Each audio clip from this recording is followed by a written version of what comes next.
Hang in there. That's Smylie Kaufman for 61. Wow. I'm Smylie Kaufman, and this is The Smylie Show. Welcome back to a major championship edition of The Smylie. Smylie Kaufman was waiting the entire pre-show to make that sound effect. It's water. It's water, ladies and gentlemen. It's still water. Canned water here in Portrush, Ireland. So I'll be shotgunning waters out of the golf course the entire week. No bottled waters. Does the Northern Irish water, does it taste pure? Does it have a distinct, North Sea flavor to it? Give us a water review. Not great. It's not great water, and I got water all over this mic, so hopefully that's not not screwing up with the audio and all of this. So apologies if you hear me caressing my mic right now. It's a good little ASMR for the people at home. If Smylie sounds like he's broadcasting from underneath the North Sea, that is the reason why. And Smylie, I got the window open, the door open here with a nice breeze. Let me just give you a little view here. Please. Kind of just let you know what I'm working with. Yeah, I don't think there's AC in this room. Typically not in the UK. Look, okay, all right. So you got you kind of see things. I don't know. Is that an ocean? Oh, that's the ocean right there. That is, I believe that's the North Sea. Somebody's going to yell at me in the comments and tell me I have no idea what I'm talking about, and I'm going to pull up Google Maps right now. We're going to search Royal Portrush. We're going to make a educated guess as to what body of water that is. Let's zoom out. Yeah, that could be the North Sea, North Atlantic Ocean. That's probably right. It's close enough. I got no idea. Smylie, I'm having the golf, the year-long equivalent of the Sunday Scaries. Like, I can't believe this is the last major of 2025. Feels like just yesterday we were setting up shop in Augusta, talking to Ben Crenshaw. Do we want the PGA Championship to go back to August? I mean, I don't know. How do we feel about that? Because I really do like golf for, every month has a big event. And, technically if they ever figure out the playoffs for the PGA Tour, then you kind of have it. I think the calendar's fine.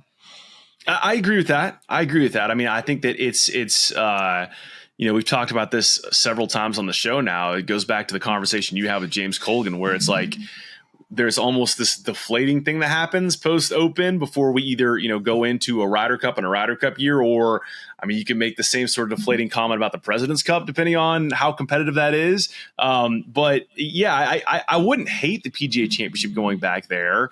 And then I guess that would mean the players you play without overseed.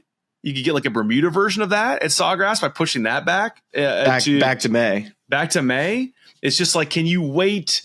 Well, is it? Are you going to be bummed not having a big golf event in March, or can we move something there? I mean, Bay Hill's always in March, and then you saw the news that Doral is coming back to the PGA Tour next year. That's going to be in late May, so that'll kind of add some juice to that time of the year. As a signature event, it sounds like. Yeah, it sounds like. So interesting stuff. That was kind of some breaking-ish news that's happened this week too. Yeah, I mean, there is a lot happening. I'll also preface this by saying, how are you doing on the back end of the travel? We both had travel issues. You and I had unexpected stopovers. You stopped over in London, and I was in Jacksonville. I was going to ask you if you wanted to trade. Oh gosh, you didn't want what I had. Trust me, it was bad. Listen, I don't know the DoubleTree Marriott at outside the Jacksonville airport.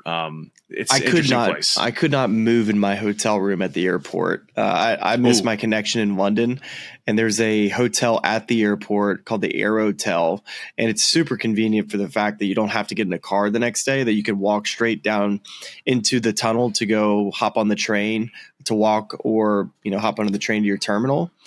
So that was nice having that.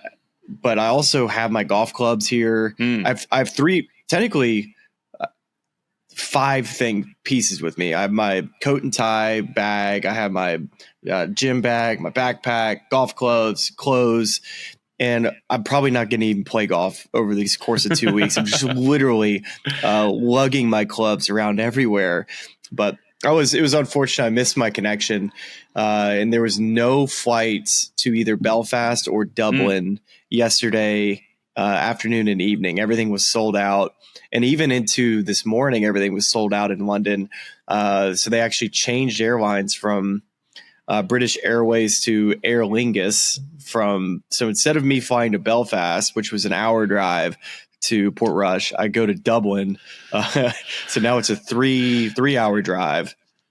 So I woke up at 3:30 in the morning after 3 hours of sleep, didn't go back to sleep. So I've been up since 3:30 in the morning. It's currently 8 p.m.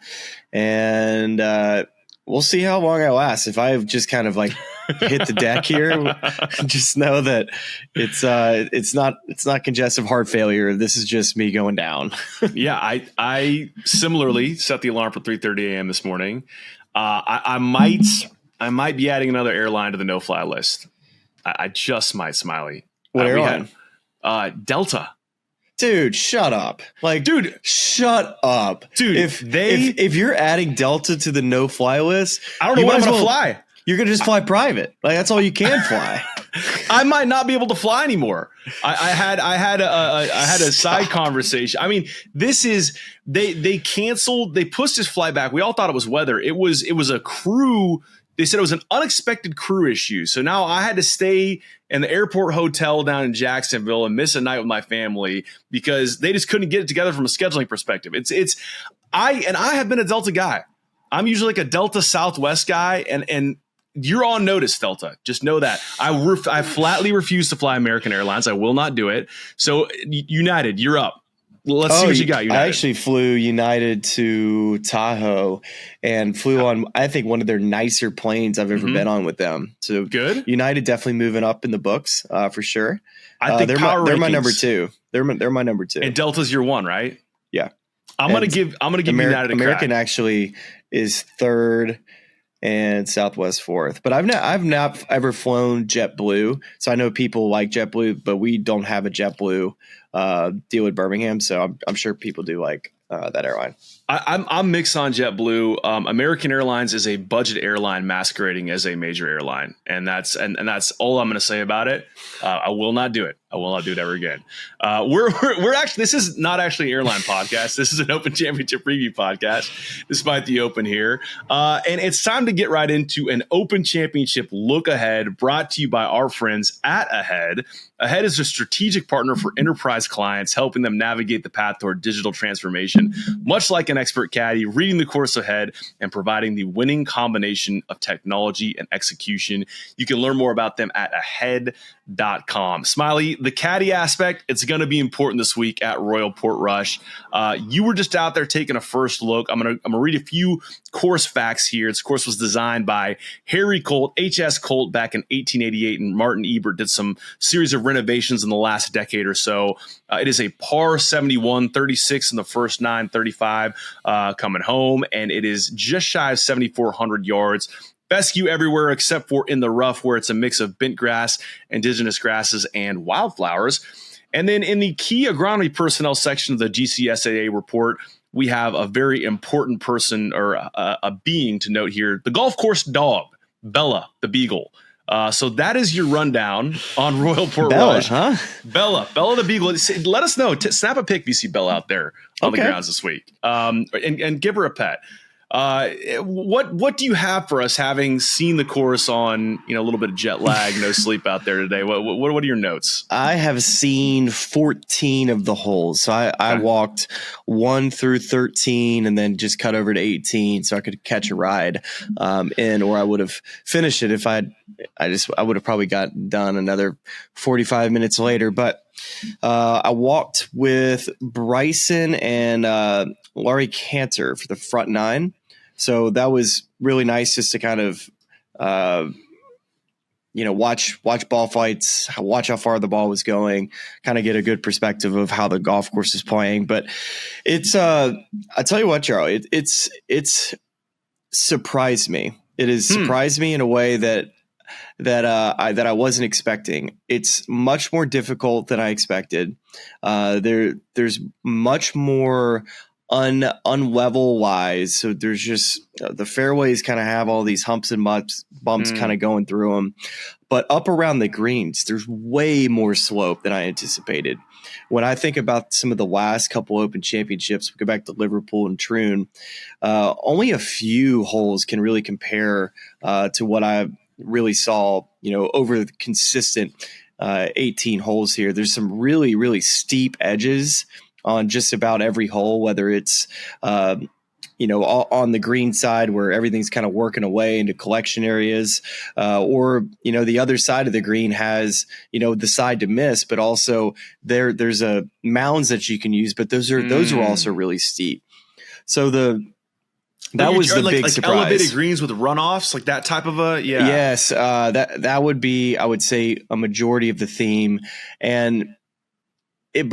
but the runoff sometimes are into the rough area, and then sometimes the runoff is into the fairway area. And there's really, I found it kind of tricky and difficult to really figure out where exactly to chip from, because you can get so many weird bounces out there to where, a lot of times these guys go throw balls down and chip from areas that they know they'll be getting up and down from, but it's like a box of chocolates out there. There's no telling where your golf ball is going to end up on some of these holes, and some of the lies you may get, because I found that the fescue indigenous grasses that you kind of just referred to be I think a bit of a problem. I think there are some thick areas that you can lose some golf balls, if not, just kind of advancing it down the fairway. But I would say that would be the big surprise to me, was that it really, around the greens, the amount of slope definitely was something I wasn't expecting. And then also, and I kind of knew this going into it, just listening to some interviews from Rory and Shane, and they kind of talked about how well bunkered the golf course is off the tee, and the fact that you can't really take out the bunkers on certain holes. A lot of places that Rory can go, he can find a way to take the bunkers out of play. Well, for the majority of this golf course, of the par 4s and 5s, there are bunkers that are at every single step. So let's just say that there's a 2-iron bunker, a 3-wood bunker, and a driver bunker. And so you're having to make a decision based off the changing wind directions and conditions on what bunker you're going to be taking out of play. And sometimes you can't take any of them out of play. You just have to make a decision. All right, this is the bunker we're going to have to avoid. The middle bunker, we're going to hit this club, and we got to keep it left of it, or we got to keep it right of it. So in these bunkers too, I'll say, are different than like Troon, where Troon's the ball would run into a very flat bunker. These bunkers, I would say, are pitched up a little bit more to where the sand is kind of built up to where everything will kind of work back into the bottom. And then the backside, as the ball is rolling in, is kind of downsloped to where everything is going to end up in the bottom, versus other events like Troon, where the ball would run all the way into a grass revetted steep face where it's up against the lips. I don't think it's going to be a week where you're going to be able to advance too much from the fairway bunkers. I'm not saying, it's just a different contrast. Like one being, the way they look is much more built up from the fairway bunker standpoint, where you would just be able to see the grass revetted faces from tee boxes. And these, you can kind of see some sand to be able to give you a little bit of a visual of kind of what you're looking at.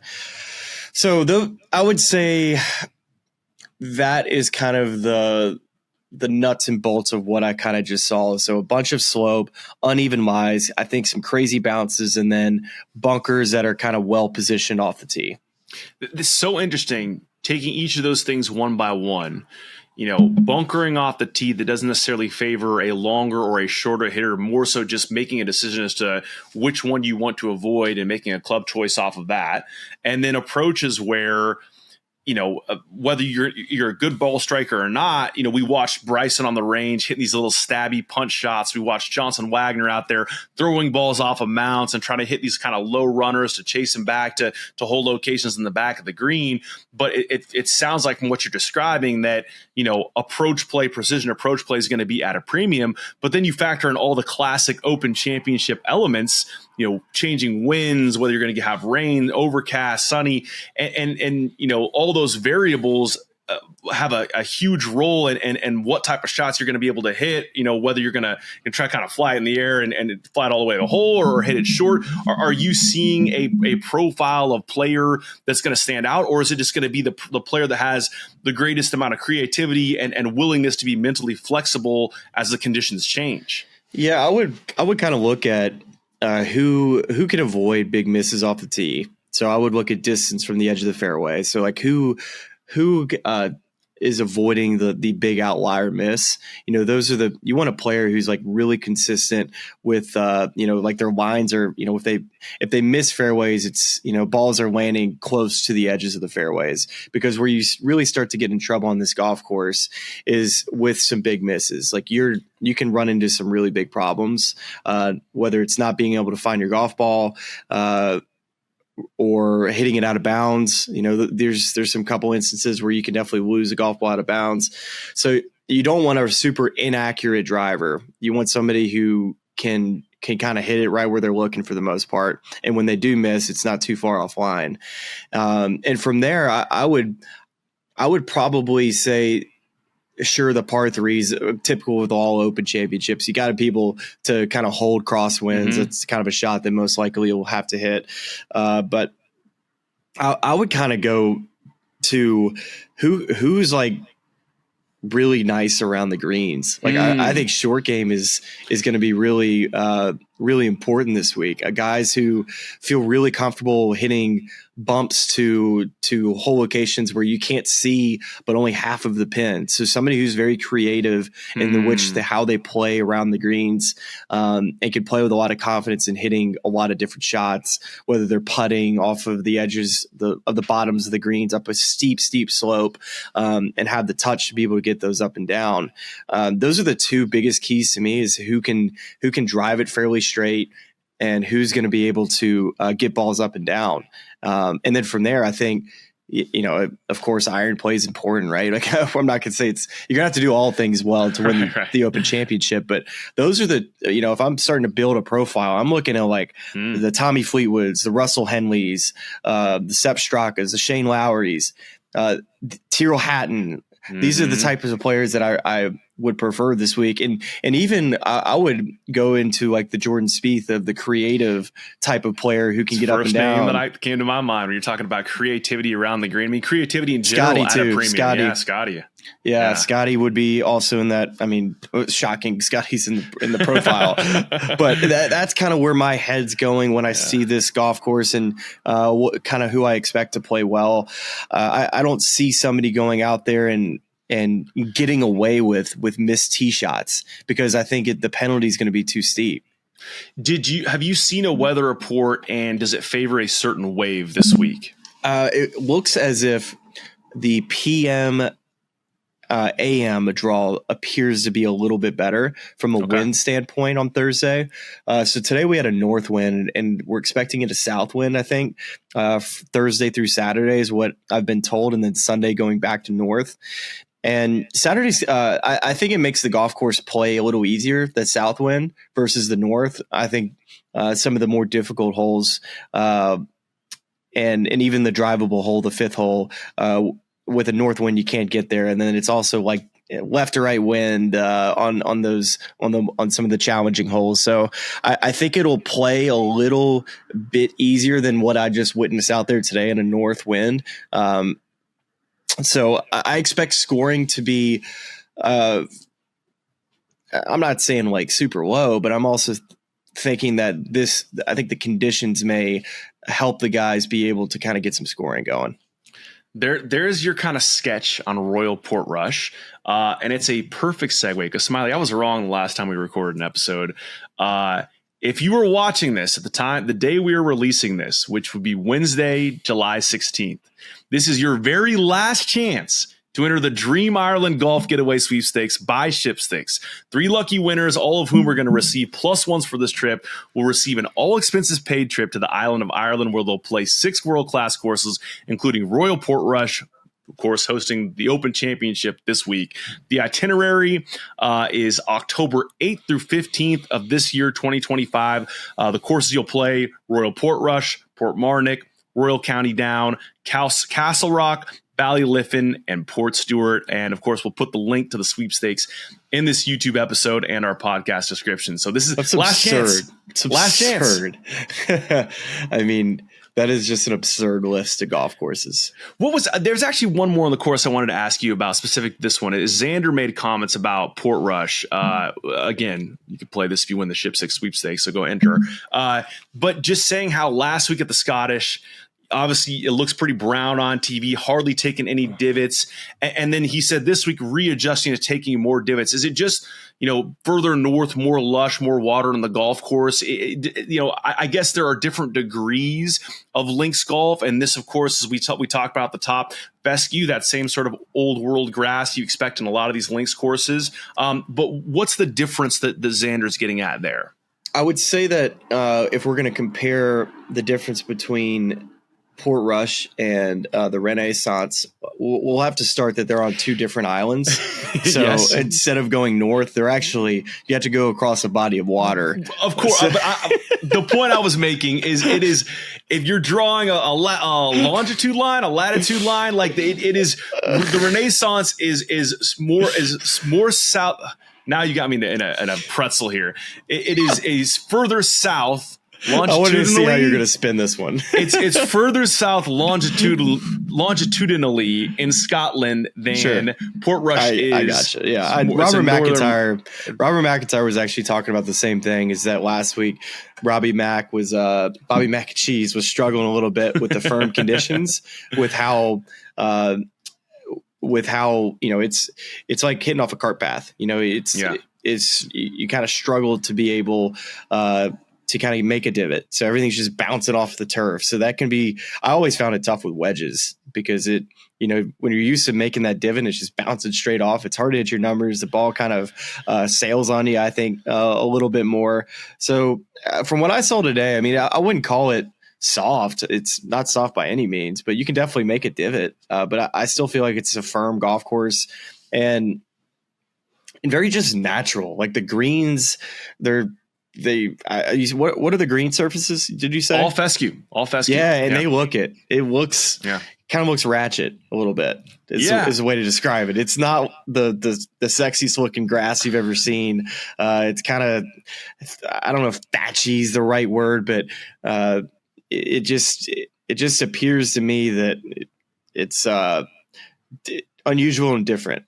Well, and that's why, and I don't know if this term is exactly correct, but when I describe playing over there to people, it's like it's old world. It's like this is grass that's been here for many, many years. It's not like someone came in and put the latest strain of Bermuda down and has it, watered and sub. It's like this is very. But I think there's a cool part of that where it gives it that firmness and that linksiness that just makes it a different type of golf where you can hit a bunch of different shots. I mean, Scottie talked about this last week at the Scottish of just, instead of going to the practice facility, the short game facility with a 56 and a 60, he's got all the way up to 8-iron. And so it goes back to the point you're making about who's going to succeed this week. It's like someone who can really imagine a lot of different shots around those greens and have a good feel for how that fescue's playing. Totally. And creativity is going to be awarded at this golf course. It's going to be interesting. I think Bryson said this to me today. He said, if you're a ball striker, you're going to be kind of licking your chops out here. This is a place where you can't really fake it around. I love it. Well, let's start talking about some of these players in the field this week. We're going to start, as we always do for these major championship previews, at the top of the board. Scottie Scheffler, I think I saw this factoid come through about an hour ago, opens as the favorite for all four majors this season. He's going off at plus 450. And I'm also going to read to you the Data Golf win percentage prediction here, because it's interesting how it aligns for a lot of guys with the board, but also it's a little bit different as we kind of start to move down. So Scottie, also the favorite on Data Golf, 14.4% chance to win. His tee time on Thursday is 10:09 a.m. local, playing alongside Colin Morikawa and Shane Lowry. Smylie, Scottie had some comments today on the topic of fulfillment. It was about a 5-minute discussion back and forth. I have a 1:30 excerpt that I kind of chopped up that I'm going to play for you here, and we'll react to it on the back end. It's fulfilling from the sense of accomplishment, but it's not fulfilling from a sense of like the deepest, places of your heart. There's a lot of people that make it to what they thought was going to fulfill them in life, and then you get there and all of a sudden you get to number one in the world, and then they're like, what's the point? And I really do believe that, because what is the point? You're like, why do I want to win this tournament so bad? That's something that I wrestle with on a daily basis. It's like showing up at the Masters every year. It's like, why do I want to win this golf tournament so badly? Why do I want to win the Open Championship so badly? I don't know, because if I win, it's going to be awesome for about 2 minutes. And then we're going to get to the next week, and it's going to be like, hey, you won 2 majors this year. How important is it for you to win the FedEx Cup playoffs? And it's just like, we're back here again, I'm kind of a sicko. I love putting in the work. I love being able to practice. I love getting out to live out my dreams. But at the end of the day, sometimes I just don't understand the point, because I don't know if I'm making any sense or not, but I love being a father. I love being able to take care of my son. I love being able to provide for my family out here playing golf. And, every day when I wake up early to go put in the work, my wife thanks me for going out and working so hard. And when I get home, I try and thank her every day for taking care of our son. It's just, that's why I talk about families being my priority, because it really is. I'm blessed to be able to come out here and play golf, but if my golf ever started affecting my home life, or it ever affected the relationship I have with my wife or with my son, that's going to be the last day that I play out here for a living. This has been taken in a lot of different ways by a lot of different people, and I wonder how you take it upon hearing him talk about this. Well, how do you take it? Let me ask you. I'm happy to start, because I was watching this. I just gotten back from the airport, and I'm sitting here in my office. My wife's sitting on my couch, and I'm sitting on the floor with my daughter, who's about 9 months old, and she's using a tee. I should add a clean tee as a teething tool. And it's hard to even say this right now without kind of welling up a little bit, because I just felt like it's two things stood out to me. The first is where he ends that statement, and it's just, we love the game of golf. We sit here and talk about this a couple times a week, Smylie, but it really, I love where Scottie's head is at all times, but especially here, of like what's important in life and the way he prioritizes family and being a dad. You and I are, it means a lot to us as well. It means more to us than golf. And I felt like him taking the platform this week at a major and saying that is a pretty meaningful thing. And it, my wife was like, is that Scottie talking? Like he's just the best. And it's like, yeah, it's really, it frames everything. But I think what's getting lost there is like, he's process oriented, and he says it throughout. I wish I could play the full 5 minutes, but he still talks about how much he loves the game of golf, and we know how competitive he is and how much he's dedicated to the process of getting better every day and working hard at it every day. And I think really, some could read this as being anti-competitive or anti-attached result. I think it's the opposite. It's like he's not defining himself based on who wins a trophy, shoots the best score. It's like, am I every day going out and giving all that I have to getting better at this game that I absolutely love? And is that feeling fulfilling to me?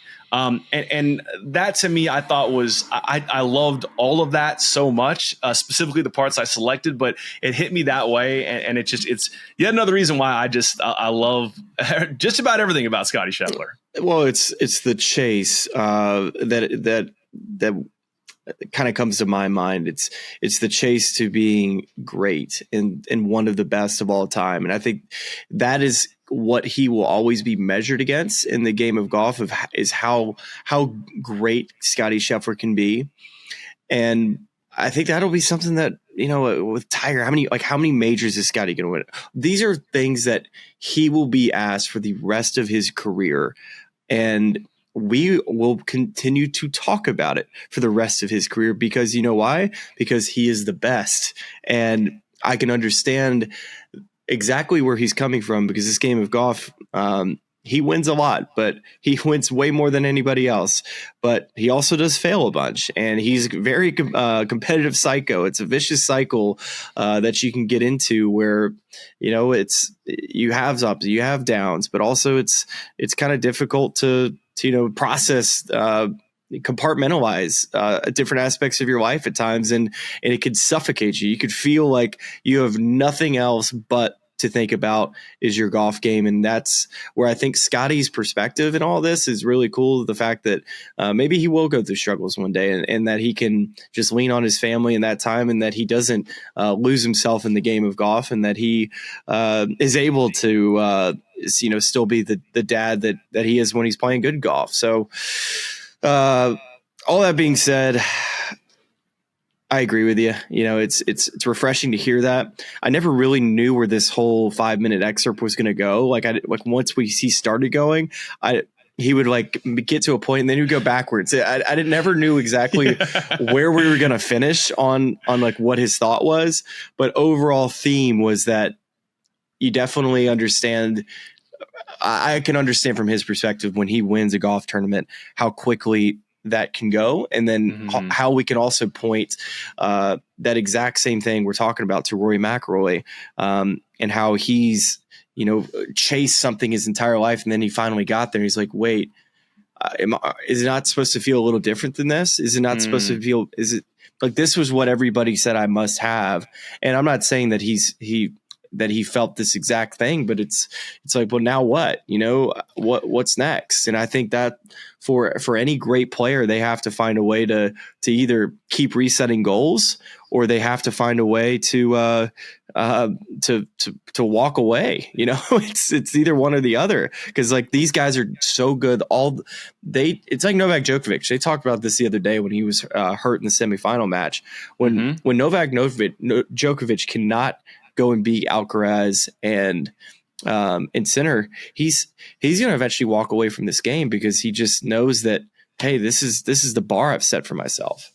It's so interesting to me. I think it's and the next player we're going to talk about is Rory McIlroy, and framed against comments he's made about post winning the Masters of. To many, you look at that and say, that's it. That's all he has to do. He wins the Grand Slam. One of only 6 guys to do that. And then we watched what that was like for him in the months following, and it didn't seem like it was all that. And you hear people talk about that a lot of just your goal is to make $1 million, and you make $1 million, and then it's like, oh, that wasn't enough. Now I want to make $10 million. And if the whole way you're deriving fulfillment is through just achieving goals, it's not actually a very healthy way to go about life. It's like, let's find processes that make you feel fulfilled or better you as a person, and focus on those every single day. A lot of this connects to atomic habits, just that sort of, that whole line of thought about how to go about bettering yourself shouldn't be attached to can I get to this place? It's like, can I do a thing every single day that makes me a better person? I also think on the athletic side too, you're talking about Djokovic. It's hard to, a lot of these guys find their full identity in a sporting sense. And the moment you're unable to compete, it's why we see so many guys hang on too long, and the ends of their careers look, not as great as it did when they were dominant at the beginning of it, because it's like, what am I going to do when I don't have this sport anymore? And so that's why I think it's wonderful hearing guys like that who are number one in the world, the best player in the sport right now, compared to some of the greats that have ever played the game. And he's sitting up there and he's telling you, you know what? That's not it for me. It's cool. I love it. It's great. I love this process. It's a passion, but I'm rooted in more than that. Well, he's very grounded in his faith, and he's been vocal about that. Golf is not his identity. And I think that's a huge part of it. And I think it kind of came out in that interview. Yeah, perhaps the most relatable part of that, and you mentioned this throughout the weaving 5-minute thing, is he stopped and he goes, is that making sense at all? I do that all the time. Just kind of say a lot of stuff. I'm like, welcome to the podcast world, Scottie. Welcome to the podcast world. Let's talk a little bit about Scottie on the course this week. You mentioned creativity around the green. Obviously, just about every place profiles well for Scottie Scheffler. Are you anything you want to add there about the way Portrush suits his game, what he's going to find challenging? I know we've seen at times that two-way miss off the tee, and you mentioned that if you kind of miss, bad either direction, that's where you could really get in trouble. Do you worry about that for him this week? No, you just can't have a two-way miss out of this place. Yeah. I think it's a really good golf course for Scottie. I think he's going to have a really good week, and he's going to be there in contention for sure. Okay. Well, let's then move next to Rory McIlroy. He has the second shortest odds on DraftKings Sportsbook, plus 750. Surprisingly, not the next highest win percentage on Data Golf. We'll get to that player next. But he is 5.4% chance, as predicted by Data Golf, to win this tournament. His tee time, 3:10 p.m. local, alongside Justin Thomas and Tommy Fleetwood. And alluded a little bit to it earlier, on a similar theme to Scottie, maybe a little bit different. We put out something on our social media today, that victory lap, that the discussion he had in his press conference about, what the last few months have been like for him. In some ways, this feels like it's a release for him. And I love Rory this week, even though he's had, a ton of media coverage. Brandel Chambly was on the live from set, holding up different local newspapers and showing how many different, places have written articles about him. There's like a local coffee shop that changed their name to put Rory in their name this week. I mean, despite all that, do you feel like even though there's more eyeballs on him, there's less pressure on him this week because he's back home and seemingly more relaxed? Well, I'm actually a little surprised that he has the course record of this golf course at 61 when he shot that when he was 16 years old. Because to me, this golf course, if you're going to win this Open Championship, you have to play with such conviction in your lines off the tee. And he's such an aggressive player by nature, but he does dial it back when he needs to. He proved that at the Players Championship this year. And I think he's going to have to exercise a little bit of that patience in his game to kind of let it come to him a little bit. I know he's playing better over the last couple of weeks, but it's not a place where you can just go balls to the wall, let's just bang driver, go find the golf ball and have an advantage with his length. It's a golf course that you just can't shoot yourself out of the golf tournament. I think if anything, Rory learned from 2019 was, of course, he got off to a terrible start, making a quad at the first hole. But he probably learned what the feelings are going to be back playing in front of this Northern Ireland crowd that's going to be wanting him to win so badly. So he'll first have to kind of check off the mental side of the game, which I think he'll be ready for. But the overall golf side, I think the game plan is important. I think they really need to trust what this golf course is going to provide to them every day. If the South win is a win in which he can be aggressive, then let it be aggressive. But also just I think exercising a little bit of patience is kind of where I'm at right now with Rory.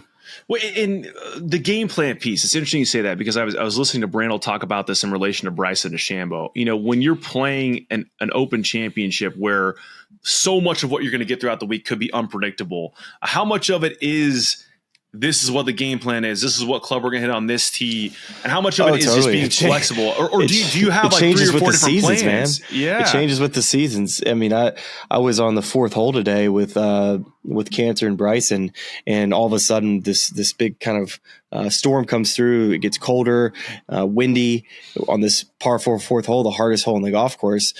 Cantor had driver 2-iron short of the green, where it was playing just ridiculously hard. And Bryson snap hooked his first. I don't know if he would have found his golf ball. So that's that you have to be very adjustable based on the conditions. So definitely yes, that would be the answer. And I think Roy's strategy this week would be just to kind of keep in touch. Keep in touch with the top of the board. You don't have to go, this doesn't need to be a runaway freight train where you go win by 8 shots. I think if Rory can just play conservative golf and just kind of pick and choose, keep kind of the bogeys at bay and the big numbers at bay, he can win this golf tournament. But I think it's going to be with a little bit of more caution and just kind of keeping everybody in his vicinity until he kind of gets that run maybe over the weekend. The next player on this DraftKings Sportsbook odds board, the only other player shorter than 20-1 odds, Jon Rahm going off at 12-1. But this was not a huge surprise to me, but a little bit. Data Golf gives him a full percentage point more of a chance to win this golf tournament than Rory at 6.4%. His tee time on Thursday, 9:58 a.m. local, with Xander Schauffele and JJ Spawn. We've seen a little bit of a trend line this year in majors, Smylie. After a disappointing 2024, the PGA was right there in and around it. U.S. Open was tough on everyone at Oakmont, but he's I believe it was a T7, somewhere in the top 10. First of all, do you agree with Data Golf here? Do you like Rahm's game more at Portrush than Rory's? Yeah, I do. Really? I just think John's I think just driving it a little bit straighter. I think his ball striking off the tee, I would probably take his over Rory's. I think Rory just although it's much better, you could get away with some misses at Renaissance Club. It's a drier golf course. Rough's going to be a little on the feskier side. I mean, this is a healthy indigenous grasses in this fescue rough area that are going to swallow up some golf balls, especially with the potential rain in this forecast. I would put Scottie, Rahm, and then probably Rory, Bryson as of that group of 4 guys. That's kind of how I would probably rank them.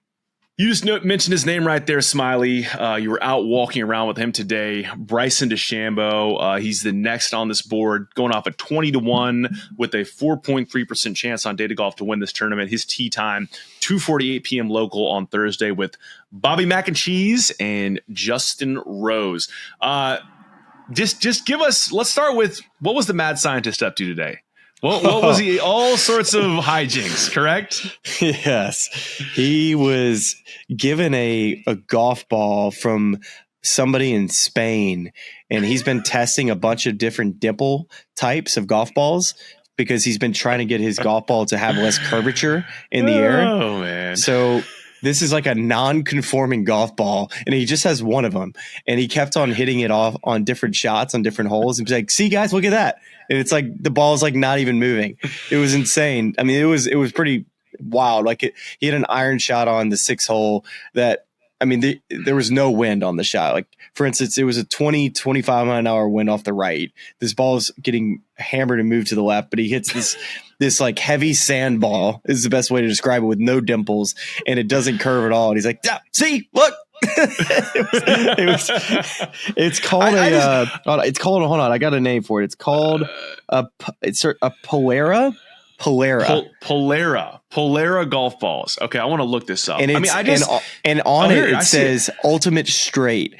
And wow, I don't think it's ever been a conforming ball, but he's in the market to try to find a golf ball. I'm looking at him right now that doesn't curve as much, because his ball goes so high up in the air, and he thinks that with long players that the golf balls curve too much. So he's on a mission to find a ball that's going to curve less. Let's talk to your buddies at Strixon and get like a dozen of Poleras and just get them to like reskin them so people think they're conforming, and then I'll just dominate in Hope Valley Men's League and no one will be the wiser. I think there's something in there for me to kind of work at here. I also, you tell me, like, I'm obviously never played professional golf. Does it seem a little bizarre that you're going to the 4th major championship of the year, and you're trying to get your numbers dialed in, you're trying to see that wind performs, and you're playing a non-conforming golf ball in like one of your few practice rounds? I mean, it's hilarious. It's great content. It just seems a little bit wonky to me. Man, when he chipped with it, it was hysterical, because it came off like so high in the air on just like a basic chip. It would just go like this and go, woo, boop. It was a knuckleball, and it wasn't ever spinning. Like, you could never hit a low checking shot. Laurie Cantor and I are just like, we're just giggling, watching how much fun he was having with this non-conforming golf ball. and then the other cool thing, he was on the range, I guess it was yesterday, with our boy from Estonia, Richard Tedder, I think his name is pronounced. I think I've gotten a little bit better at pronouncing his last name. And they had a long drive contest. They're mashing it out there. Apparently he's Richard's favorite player. The guy is just... It's funny how we've talked less and less in the past, year or so about the whole Live PGA Tour thing, and maybe it's lack of interest. Maybe it's, we think this thing's going to come together, but that's the one constant reminder for me of just, I just always miss Bryson, because he's just such a content machine.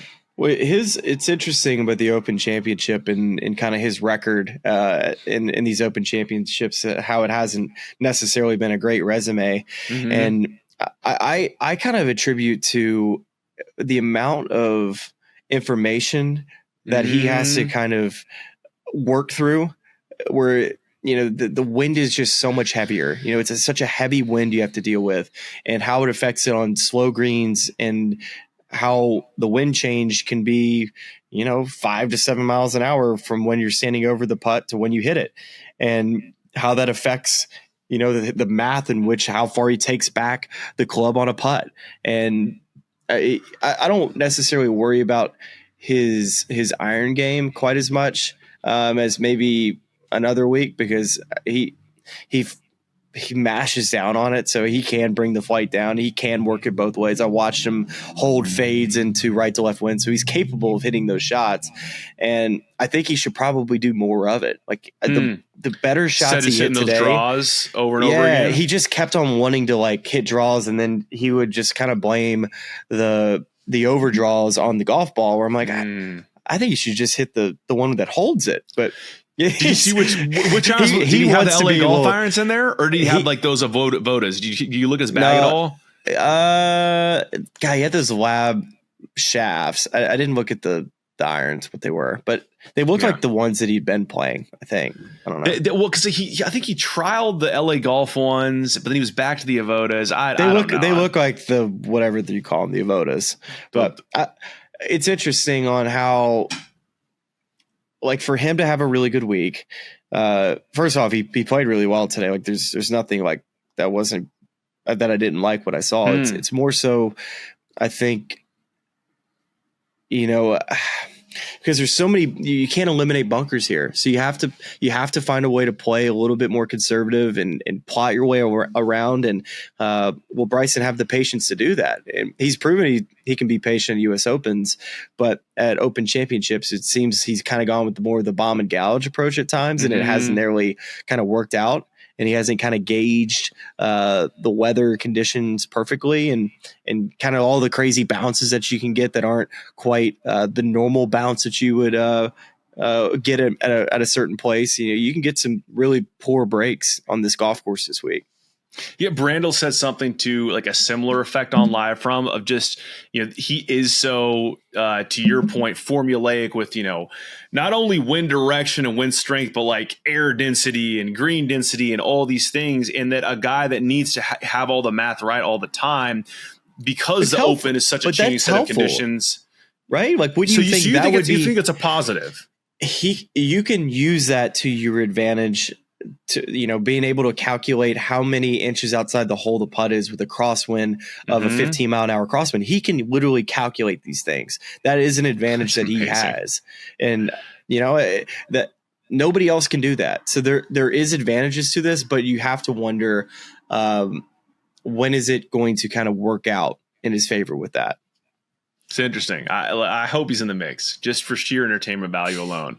It was crazy on his last hole of the day. He hit 3-wood off the tee. There's a pretty big crowd right off the night tee, and some of the guys were like, "Oh, we came all the way out here for this," and Bryson was 10 yards down the fairway. He's like, "You want me to hit a driver?" And everybody's like, "Hell yeah!" And so he goes back and he hits a driver, and then he literally tiki torches up his driver in the air like he just slain a dragon, and everybody just going nuts. And you're just like what world am I in right now? It was hard not to laugh. I was just giggling. So good. Good. Great entertainment value. Great sunset going on out here. It's beautiful. It's beautiful. See it working across your face there. You got a little lighting adjustment going on. You're doing some live production here. I love that. That's right. The reigning champion golfer of the year, at least for another day and few hours, Xander Schauffele, the next name on the board, going off 25-1, a 2.9% chance via Data Golf to win this tournament, which is lower than a few additional names that are beneath him in terms of odds. He has that 9:58 a.m. local tee time on Thursday with Jon Rahm and JJ Spawn. State of Xander's game right now. I mean, I was looking at the Data Golf blog earlier this week, and effectively they were just breaking down a stat profile this year in comparison to last year where he won those 2 majors. And it was just, I think he's driving a little bit further and the iron play is about the same, but it's apparently every other portion of his game has kind of taken a fall off. And you've talked about this a couple times. Just he's 5-tool guy. His putting's been so good in the past. And I just wonder if it was time away with the rib where you get a little rustiness for something like putting or short game where it's a feel thing. But of course, hasn't missed a cut, has that amazing cut streak going. Where are you at on Xander this week? Like, do you think he's played himself back into enough form to contend at Royal Portrush? Oh, definitely. I mean, his iron game is, I think, elite enough, and if the putter kind of wakes up from hibernation, definitely I think he can contend. But he hasn't put himself in contention. He's been on the outside looking in the whole year, so it's hard for me to say that can he win back to back. Well, surely, yeah, he could definitely win this golf tournament. Xander Schauffele is easily capable of doing that. I think he can show. I think he can easily play with patience on this golf course and kind of let it come to him. But I am worried a little bit about, the outlier misses and just his ability just to keep it in front of him, because I think that's going to be such an important test this week. And can he get a putter that's he probably needs to be top 5 in putting, and he hasn't kind of had one of those pop putting weeks in quite some time. I have a sort of a grab bag of names for you here. Some of which you already mentioned could be good fits this week, given the skill set required to succeed at Royal Portrush. Tommy Fleetwood, 28 to 1, 3.6% chance to win the tournament according to Data Golf. Tyrrell Hatton, 30 to 1 odds to win the tournament, a 2.3% chance via Data Golf. Victor Hovland, also 30 to 1, with a 2.2% chance to win the tournament. And Ludwig Oberg, 30 to 1, 2.1% chance to win the tournament. It sounds like of that group, Tommy and Tyrrell are the ones you like the most. I know beginning of the year, we maybe had Vic earmarked to make a run here, but I think maybe that was my prediction to win the Open Championship. Who do you like out of that mix of guys? And of course, Ludwig flew close to the sun last week at the Scottish Open. Were it not for a triple on Saturday, might have been in the mix there. Yeah, I like Victor a lot this week. I think he just if he can get that little right miss out of there with the driver, and he's a little bit more consistent with that, he's going to have a really good week. His iron game's too good, and I love just like how he's kind of kept on improving throughout the year. So that's been positive for me to see. And then Tommy it's a perfect fit for Tommy. It's a perfect fit for Hatton. And then I've already named a couple other names like Russell Henley. I just love him on this golf course. Even a Maverick McNeely. I think Maverick could kind of plot its way around this place too. So yeah, I mean, I think you could see some short game guys kind of get into contention. And when I say short game, I say like Hideki Matsuyama. He's so good with the wedge and might be able to iron it and short game his way to kind of near the top of the leaderboard. I could see Hideki kind of having a really good week, and he's probably way up on the odds board too, just from kind of the year that he's had. Got off to such a hot start too with the win and at Kapalua, but I could see him having a decent week. And Sepp Straka, he's another guy that has had success in Open championships. I think Sepp Straka is easily a candidate to win his first major championship. And then another guy too that's kind of under the radar that's sleeping, who's probably gonna be in the Ryder Cup team, is Harris English. He has been just under the radar as any player this year. Go look at the results. They're solid. I wouldn't necessarily put him as like an Open championship type of player. He's much more of like a US Open mold to me, but hey, Harris he's played too well to this point to where you just can't rule him out. I mean, he's been kind of in and around it a lot in contention. What's the latest on his caddy situation? Do you see if they cleared him for? I don't know. I know there were appeals. There were appeals made to allow him to caddy for the Open. Yeah. I'm not sure whether or not those were successful. I'm not seeing any updates on that report. But this is a Harmon week too. It's a Brian Harmon week. Okay, let me give you a few there because Brian Harmon week. You've given a couple of good little sleeper names because Sepp, out of that group you just mentioned, Sepp's going off at 50-1. Hideki's 90-1. Harris 110-1, and Brian Harman 120-1. So Harris a lot is of value 100 plays you're giving it. Yeah, I worry just a little bit with misses off of the tee with Harris, but he's just been so rock solid, right? Yeah, I mean, I completely agree with that. I think it's and I think that's in some ways. I mean, of course, we had Scottie Scheffler and Rory McIlroy win 2 of the 3 majors to open the season, but JJ Spawn and Oakmont. I mean, I think there are a lot of people that are looking to see, is there going to be another story like that emerges at Portrush and wins a first major? Yeah, totally. So there's I know I just named like a bunch of names, but well, that's what we do here. I don't know if that's what people are tuning in for, to see who I like this week, but it's just what are the skills required to play well at this golf course? And these are all players who I think kind of fit that skill set. Iron plays, is it going to be important? Well, iron play is important at any Open Championship. You got to be able to fight your golf ball and hit all the different types of shots. And the creative aspect, like that's where Jordan Spieth and Hideki around the greens, and can they have good driving weeks to go along with that? Jordan's driven it great. But the iron game, it's either been hot or cold. Like either the driver's really good and the iron game's off, or the iron game's good and then kind of the driver can be a little off. So can you get those to mesh well at the same time? Is Jordan, does the baby bump help or hurt? Like coming off lack of sleep, where do you think he's at there? Well, he was giving me a hard time because I was complaining about, guys, I'm rolling into Ireland on like 8 hours of sleep over 2 days. I'm hurt. And he's like, you are talking to the wrong crowd right now. Basically it's like, if you're not sending a mimosa, a boom tower, then get out of here.